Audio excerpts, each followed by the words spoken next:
Hi, everybody. Today we're going to talk about chapter 14 of your textbook. The topic is mass communication politics in the digital age. Okay, so as I have explained before, the two chapters, 12 and 13th, are skipped because they refer to media law and policy, and the next one is media inquiry, for which people have classes separately, and there is no need to go over them in depth. However, for students who are non-majors, I will prepare some brief summaries of those chapters, so that will be additional material available to you all during the course. Okay, so let's talk about politics and mass media, the role of media in politics in the digital age.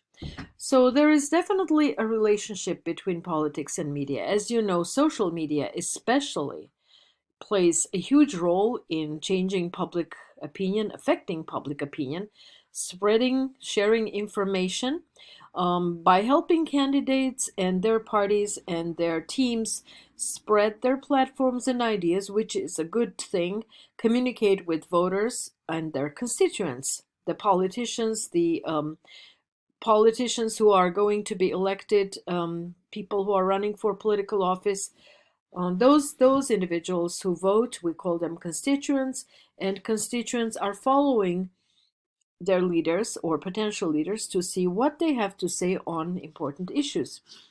Media organizations like the press, like news organizations, also help monitor the activities of political figures. And it's not a coincidence that presidential debates or vice presidential debates are are done with the help of media people, media representatives. So, political communication is usually strategic communication, and that has been the case for many, many years and even centuries. Dialogue and debate, the rhetorical aspects of conversations, are the cornerstones of the democratic process. If people want to achieve truth, they have to discuss it, they have to dispute it, and there is a saying that truth is born in an argument. So politicians have had a long time to figure out how to use public speaking to bring their messages to the public. But the medium for communication has changed along the way, and from person to person talking from a podium, it has actually taken the form of talking in a mediated environment. So during decades, politicians figured out how to take advantage of radio, television, and newspapers. Old media, yes, but those media still exist. And now they have to figure out social media. And as you know, a lot of politicians, such as our current and past presidents, are using social media such as Twitter. They do have Twitter accounts. Hillary Clinton tweets and Donald Trump tweets, and the media uses those tweets as sources for information. So political speech and social media go hand in hand. Audiences are still looking for authenticity, and they take individual tweets as facts, those messages that are unfiltered, that are unchecked. They feel genuine and real versus planned or contrived or edited or controlled by media organizations. And so it is, I would say, it is a very tricky moment in the history of media where you don't know whether the comments coming your way through social media are checked, if they're fact checked, or if they're really created as part of propaganda campaigns. So negative commercials are part of that, who's going to check them?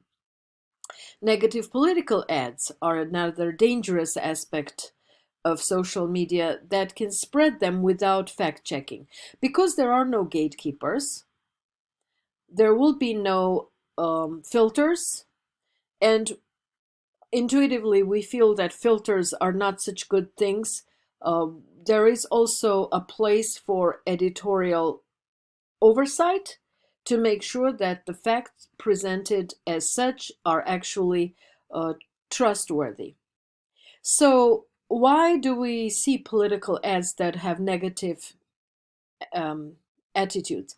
Studies have shown that there is a rhetorical strategy at work here, and in as far as helping you form a negative opinion about the opposite candidate, you're leaning towards the other, towards their adversary. Unfortunately, viewers remember negative ads easier and longer than and they stay angry about them than anything positive or neutral. Happy messages do not leave an impact on people. An unhappy message leaves a scar, and that scar calls to action. Studies also show that audiences think negative ads are unethical and unfair, and they're overall disliked by the viewers, but politicians still use them anyway. Okay, so for the digital generation, what is the role of negative ads or ads in general? In this day and age, negativity can be replaced with authenticity, and we see from President Trump's tweets, when he tweets directly speaking to his audience, it does ring authentic.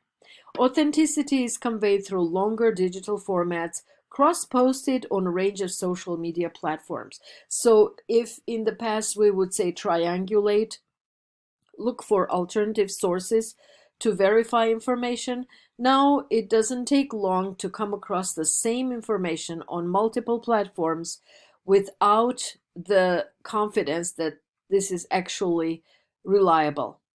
Ads are influenced by social media culture created by YouTubers, Instagram influencers, Twitter communities, Facebook groups, etc. And so those ads are tailored to match the interests of their users. And as we know, there are things we call trolls, negative ads, negative attitudes spread through social media, leaving impact on audiences and making it extremely difficult to fix the damage that they create on the reputation of the politician or candidate they target. For example, Russian television often cherry picks footage of Joe Biden speaking in what seems to be, memory loss or confusing things or confusing words. They amplify through editing, they amplify, bring together a few of such instances, and then present it to the audience saying that Joe Biden is not fit to be president. So that is bias and that is a negative ad. And it does leave an impact that has an impact on the audience because people would be concerned about the ability of a candidate or now president-elect Joe Biden to be a leader. So when you hear this lecture from me in recorded form, Biden will be the 46th president of the United States. Um, and it just means that there are things that are stronger than trolls or influencers or negative ads, but it's still altogether social media campaigns that are negative and directed against a political candidate or an idea or a movement. They do have a very strong impact on that movement, and they're really hard to overcome. And these are challenges that exist on in real reality, for real.